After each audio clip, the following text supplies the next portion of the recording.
Bonjour à toutes et à tous, voici une nouvelle vidéo, cette fois-ci sur Linux Mint, à la demande de certaines personnes qui m'ont mis en commentaire qu'ils aimeraient bien que je fasse une petite vidéo là-dessus. Donc voilà, c'est pour ça que je vais la faire. Donc tout d'abord, on va commencer par la présentation simple de Linux Mint qui maintenant ça fait quand même quelques temps que ça a été lancé, je ne sais plus exactement à quelle date, 2005, 2006, un truc comme ça dans le genre. Ce qu'il faut savoir, c'est que voilà, c'est basé sur du Debian et du Ubuntu. Oui, je sais, je triche, c'est marqué devant nous, mais bon, c'est comme ça. C'était réalisé et produit d'origine en Irlande. Voilà, il accepte plusieurs bureaux et nous, celui qu'on va prendre en compte, c'est Cinnamon, parce que quitte à tester une version qui accepte tous les autres bureaux que l'on connaît déjà, en l'occurrence GNOME, KDE et tout ça, bah autant prendre des bureaux qu'on n'en teste pas tous les jours. Donc voilà, c'est quand même beaucoup mieux. Donc qui dit Ubuntu, donc obligatoirement, hop, on va descendre un petit peu, et ben on va se baser sur les bases d'Ubuntu et de Debian. À savoir que les paquets sont d'origine de Debian, voilà, en DEB.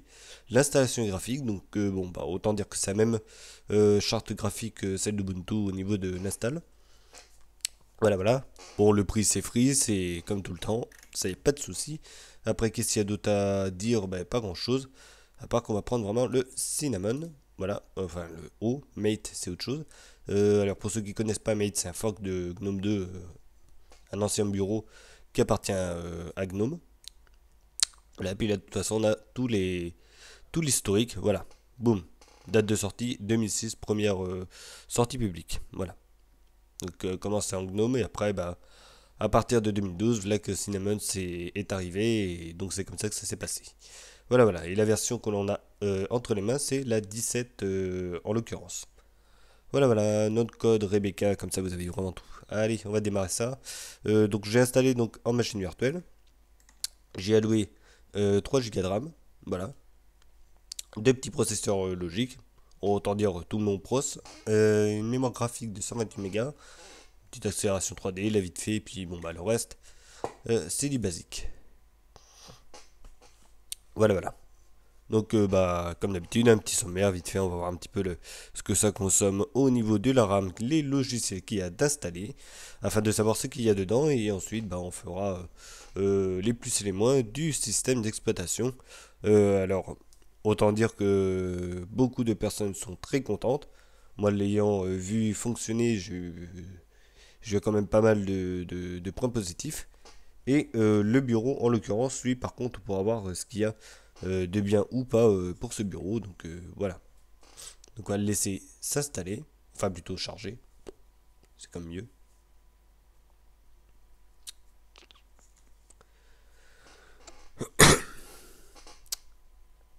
Allez, vas-y mon loulou, tu peux y arriver.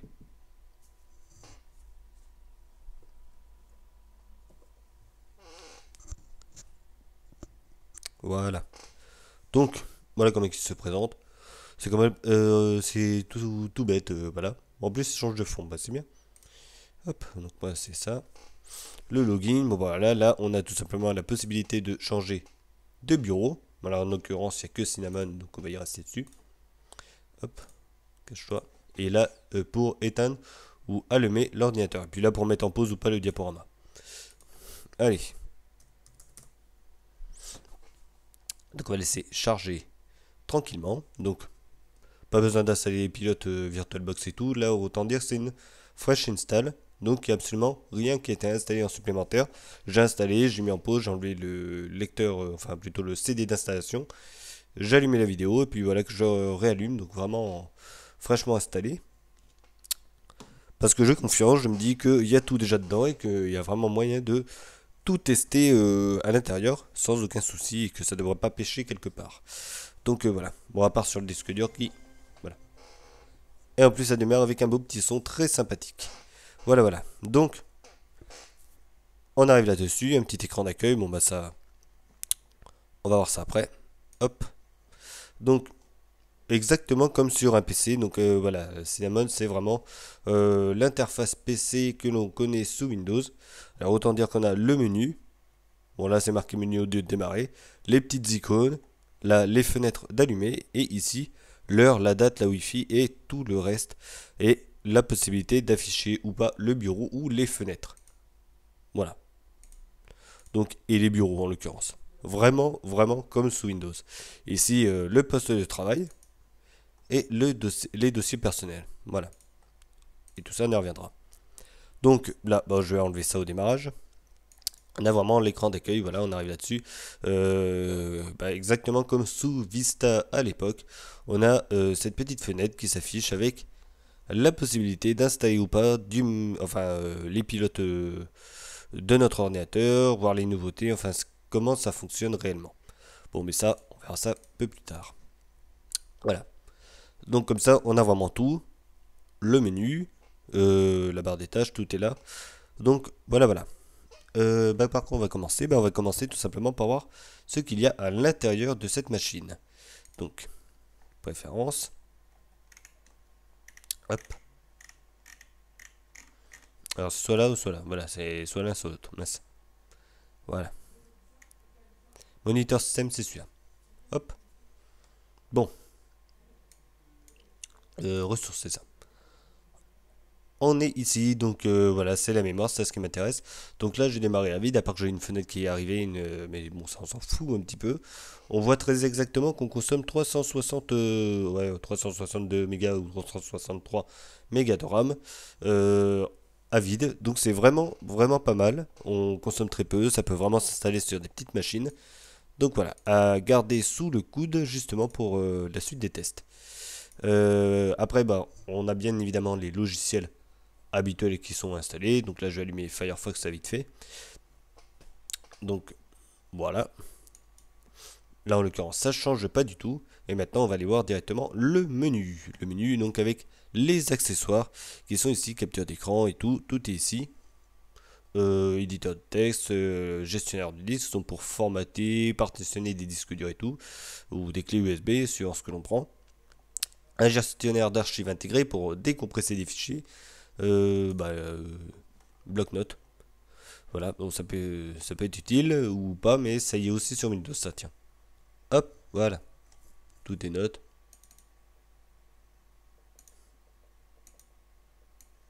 Voilà. Ensuite, c'est un bloc-notes un peu fenêtré quand même. Hop. Bon là, le terminal, là, pas de changement, rien. Donc là, la visionneuse de PDF qui est déjà installée. Bureautique. Donc là, on a directement LibreOffice qui est installé. Voilà, donc là-dessus, pas de souci. Graphisme, qu'est-ce qu'on a? On a directement GIMP qui est installé, le fameux éditeur d'images très complet de Linux, voilà, qui s'apparente à Photoshop. J'avais fait une petite vidéo là-dessus. Là, logiciel une visionneuse d'images, voilà, qui est surtout mise en français ici. Ah bon, là, faut en l'occurrence ouvrir des images pour ça. Hop. Graphisme GT, voilà, donc ça c'est fait. Et puis de quoi scanner? Internet, là on a la fenêtre de chat, instantané tout, le logiciel exprès pour la messagerie et le navigateur qui sont tous les deux basés sur Mozilla, voilà. Et puis de quoi télécharger des fichiers en torrent. Le son, on a bien évidemment tout ce qu'il faut pour lire de la musique, graver des CD, des DVD, lire des fichiers vidéo et en l'occurrence le logiciel de vidéo. Donc le VLC lui remplacerait presque tout sauf Brasero qui lui est vraiment le graveur de disque dont il faut. Administration, là c'est tout ce qui permet de configurer l'ordinateur. Donc là on va pas vraiment s'éterniser là-dessus, sauf peut-être là-dessus qui est plutôt pas mal. Si je me souviens bien, c'est plus un filtre pare-feu qu'autre chose. Donc on va attendre qu'il se mette en place. Administration, on a vu. Les préférences, on s'éternisera un petit peu là-dessus, un petit peu après, justement, parce qu'il y a pas mal de choses qui sont intéressantes. Donc vraiment, ça c'est vraiment le panneau qui permet de configurer l'ordinateur suivant son bon vouloir. Voilà, avec des effets, des fonds d'écran, des fenêtres, enfin tout ce que l'on veut. Voilà, voilà, le design, les thèmes.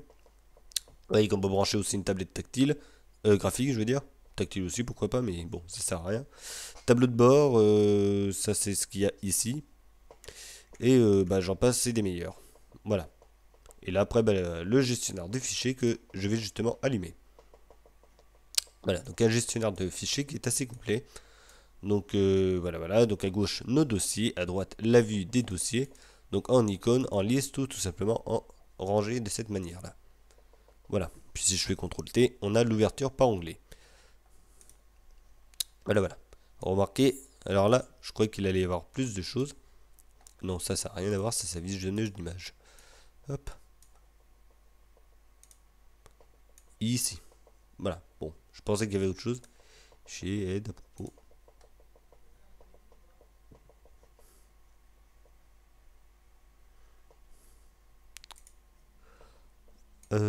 Je sais pas exactement. Peut-être que ça bloque des sites internet, des choses comme ça. C'est possible.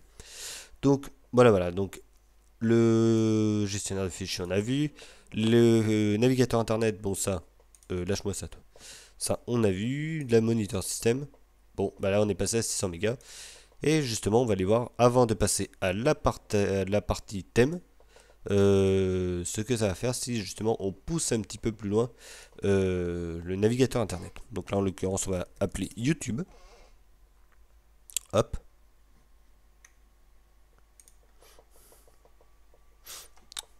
Voilà, donc une vidéo YouTube. Qu'est-ce qu'on peut mettre d'autre? On va se baser ici, hop, avec Wikipédia.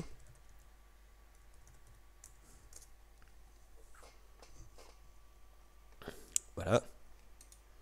On va allumer LibreOffice. Hop. Voilà, comme ça il aura le temps de charger. Donc LibreOffice, normalement, là, quasiment la dernière version. Ou si c'est pas la dernière version, ici on a la possibilité de mettre à jour avec cette petite icône dans un bouclier très sympathique. Donc voilà, voilà. Hop, je vais écrire. Ok, et maintenant on va allumer un lecteur multimédia juste comme ça pour voir.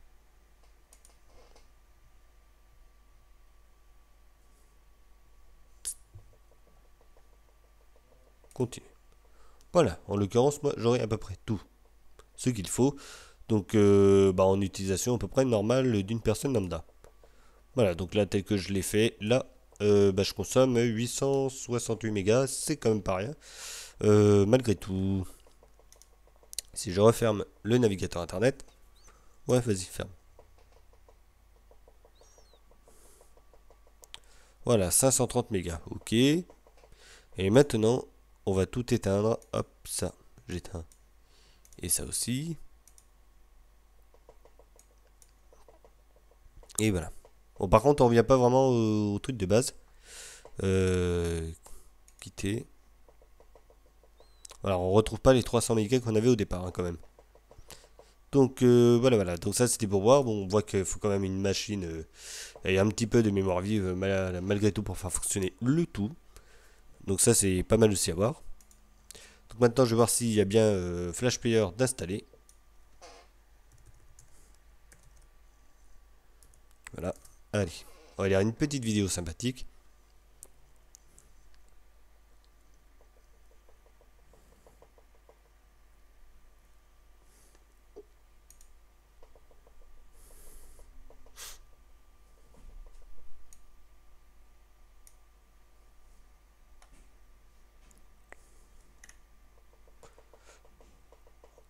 Allez. Ouais, elle est mignon. Allez hop. On va bien voir si c'est Mélissa. Ça va le dire.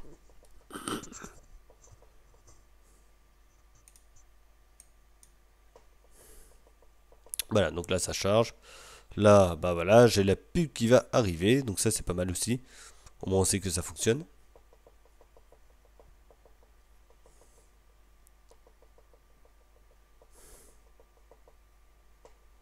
Ouais, ignorer. Allez hop. Ça c'est bon. Après on a des choses à voir. Donc faut que tu te dépêches un peu. Voilà.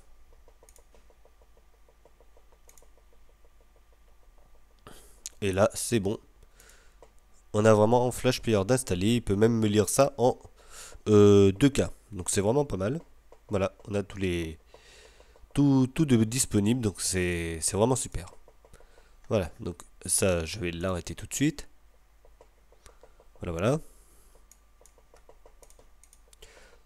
Alors, qu'est-ce qu'on va aller voir? Justement, les préférences. On va aller voir les thèmes et tout. Donc là, on a des applis qui sont disponibles. Donc ça, je vais aller l'allumer tout de suite pour voir un petit peu, parce que c'est ce qui fait la particularité du bureau Cinnamon. Voilà, voilà. Donc là, on a la possibilité d'ajouter ou pas des extensions. Voilà, donc panel launcher et tout, bon, bah, ça on l'a déjà d'acquis. Et puis là, de ce côté-là, on peut avoir accès bah, tout simplement à tout ce qui est disponible en ligne. Bon voilà, il est en train de me récupérer tout ça tranquillement pour pouvoir me l'afficher.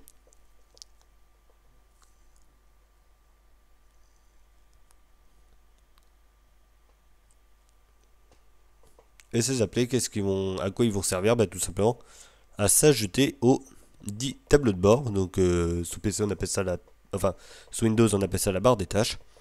On peut rajouter des éléments ou tout simplement les enlever en cochant ou en décochant euh, les, les items que l'on veut ou pas d'ailleurs. Voilà, voilà. Donc là, on va attendre qu'il charge tranquillement. Je pensais pas que ça allait mettre autant de temps, mais bon, ma foi. S'il a besoin de ça.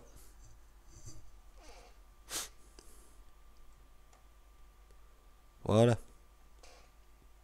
Et là, on a tout. Donc là, vous voyez, météo et tout. Capture d'écran, voir le bureau, plein de choses comme ça. Après, si je descends, hop, je vais descendre au milieu comme ça, au hasard.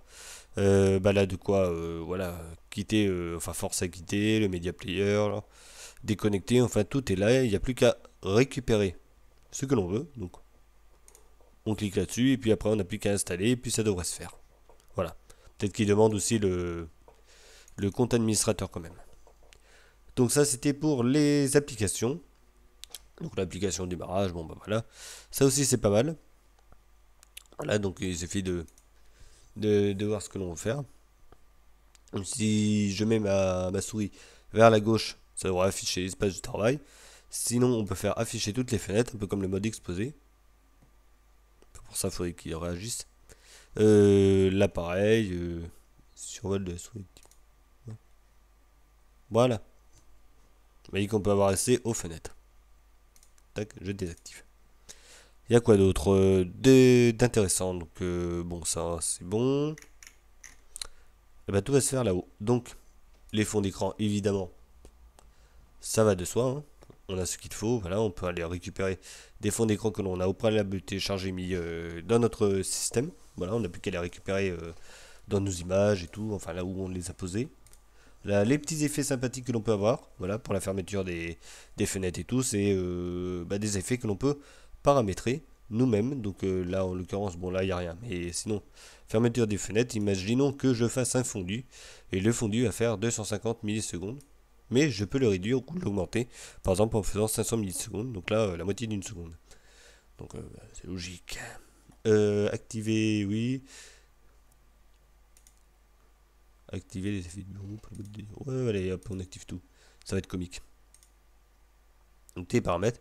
Là, si je fais, hop, voilà, on a eu un fondu. Très sympathique. Donc, les fonds d'écran, on a vu, police, c'est fait, thème qui justement est vraiment important. Donc là, ajouter ou supprimer des thèmes de bureau. Bah ça voilà, donc là on a la bordure de fenêtre que l'on peut choisir. Donc là on a une bordure de fenêtre qui ressemble plus à macOS qu'autre chose. Au niveau du thème des couleurs, bien évidemment, je parle. Donc là après, est-ce qu'on peut... donc là on a ça, bordure fenêtre, contrôle. Voilà, on a pas mal de choses. Là on peut changer les icônes, vous voyez qu'il y a quand même pas mal de choses. Si je le mets en bleu, boum, je le mets en bleu, et puis ça bascule. Hop, voilà, ça a changé. Si je vais là, normalement ça devrait avoir basculé les icônes en bleu. Voilà. Révolutionnaire. Alors là, on a quelque chose d'intéressant parce que là, on a vraiment tous les thèmes qui sont disponibles ici dans cette petite fenêtre. Ou alors, on n'a qu'à les télécharger tout simplement en ligne. Voilà. Donc ça, c'est ceux qui sont installés. Donc là, c'est pareil, on recommence la même histoire. On télécharge, on télécharge. Donc là, ce que l'on va avoir, c'est tout simplement la bibliothèque en ligne de tous les thèmes qui sont disponibles avec le bureau. Et autant dire qu'il y a de quoi faire et surtout, ça manque pas d'idées là-dessus. C'est très bien fait, c'est très bien fini. Alors il y a un truc que j'avais pas été voir le temps que ça se télécharge, ou plutôt que je n'ai pas montré. C'est-à-dire que si je prends ça et que je le descends vers le bas, alors je sais pas si vous voyez, ici là, bien regardez, hein, ici c'est vraiment transparent. Si je bascule, vous voyez que la fenêtre, elle suit en bas là dans la barre des tâches. Hop, c'est transparent. Donc ça veut dire que si on met un fond d'écran là-dessous, et ben on va le voir. Donc c'est quelque, voilà, c'est pas non plus révolutionnaire, mais c'est quand même à noter, notamment parce qu'on dirait que c'est totalement opaque avec le fond d'écran que l'on a actuellement, et ça n'est pas ça en l'occurrence. Voilà. Donc le thème, thème, je sais pas déjà là. Si, je crois que j'ai su, oui.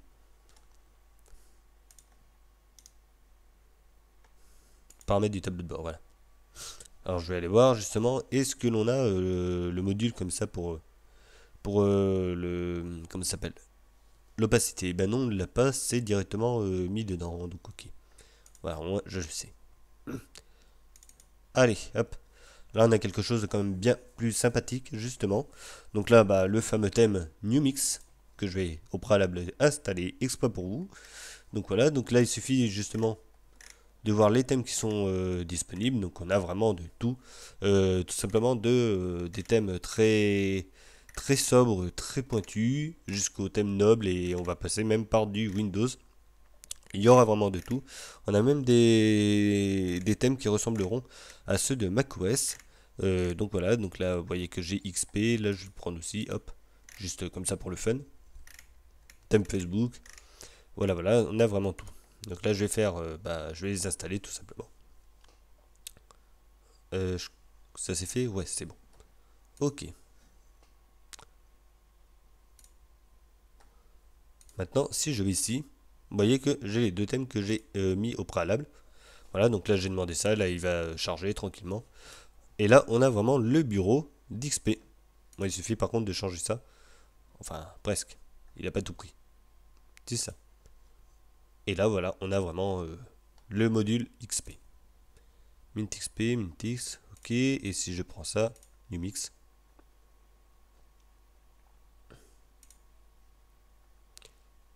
Alors là,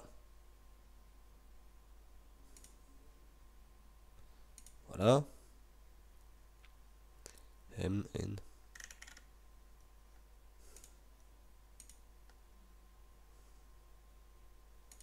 Il n'y a pas tout, hein, il n'y a pas tout parce que je sais pas. Enfin bref, voilà. Hop, si je vais ici, on voit qu'il y a quand même le thème qui est installé. Après, si je vais ici, j'allume le gestionnaire de fichiers, on se retrouve exactement avec la même chose, mais là on peut pas changer, ce qui est bien dommage. À moins que je fasse ça et que je relance le gestionnaire de thème. Hop, T. Peut-être qu'il fallait le relancer, je sais plus exactement, mais voilà. Non, il l'a pas pris.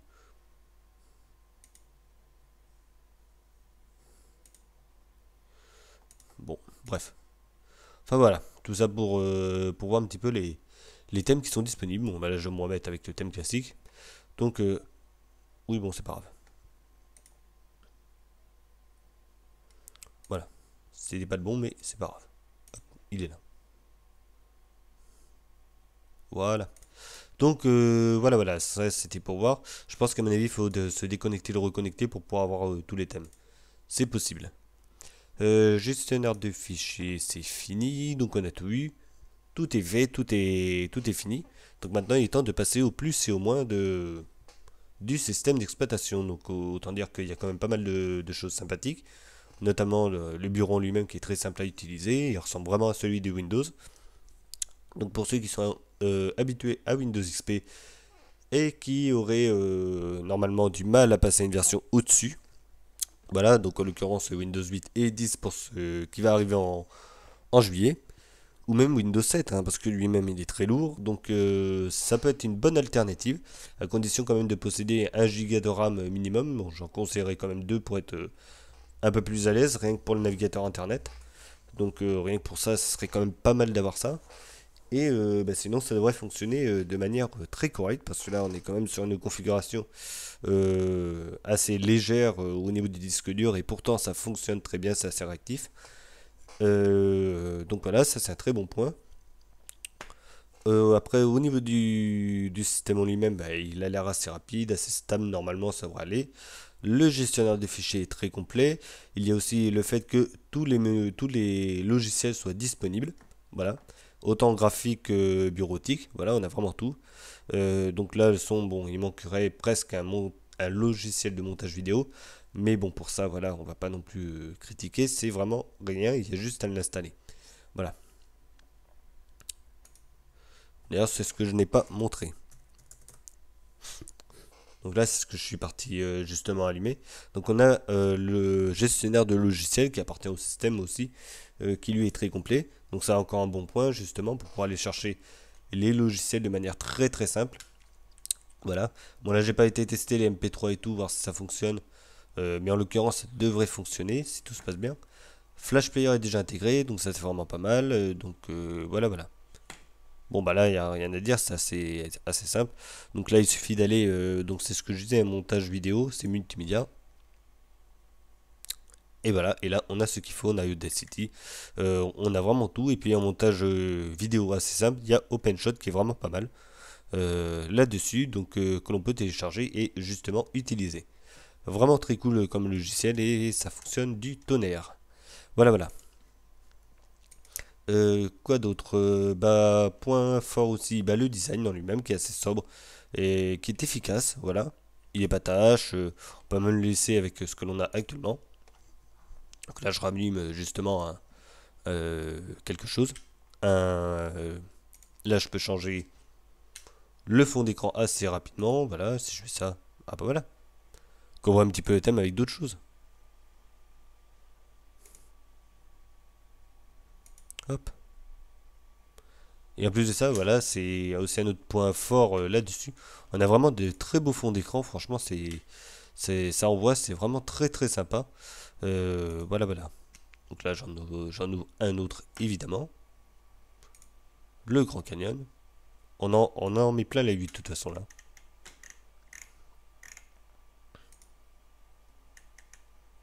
Voilà, on en a même un complètement abstrait, ça sert à rien, mais bon, ça y est quand même. Voilà, bon allez, hop, stop ça. Ça on a fait, donc vraiment design très propre, très facile à utiliser, très facilement paramétrable. On va dire que pour une personne qui est plutôt habituée à Windows et qui voudrait passer du Linux, franchement, c'est vraiment une très très bonne alternative. Voilà, quasiment aussi facile que le fameux KDE, le très fidèle KDE qui est justement l'option très facile au niveau de l'utilisation. Et là, on se retrouve avec quelque chose qui, en apparence, est plus légère que KDE et tout aussi efficace et aussi facile à utiliser.